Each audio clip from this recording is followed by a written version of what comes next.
into the West End of London where the music stores were.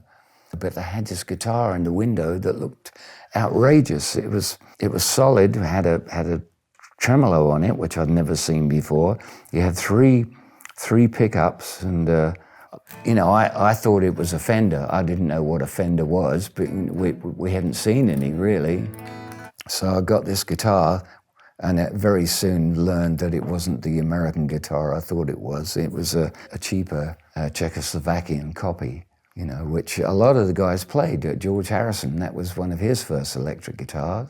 There was an manager agent called Larry Parnes, and he had a string of rock singers. He gave them all these crazy names like Georgie Fame, and we eventually got a gig backing one of these guys on a tour of Scotland.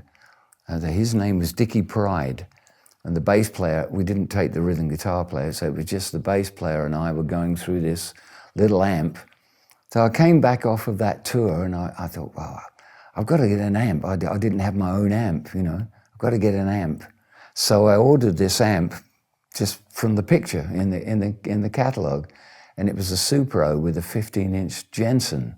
And it turned out to be great. It finally arrived, a month or so later, and it sounded great, I'd make my weekly trips up to Selma's, and the guy heard me playing in the store, and he said, are you with a band? I said, well, kind of in between. He said, we're looking for a guitar player. He said, you won't need a guitar, we've got a guitar already. So I went over to his place. He opened up this case, and there's a brand new Les Paul Custom with a Bigsby.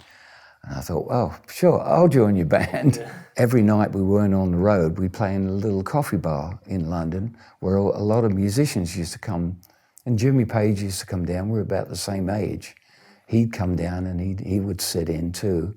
We'd go to each other's house and play records, and we were really into it, listening to all these great American players. Eventually, he loved my Les Paul and my Supro so much, he went and bought the same rig, and I believe he used that amp on a lot of the Zeppelin records.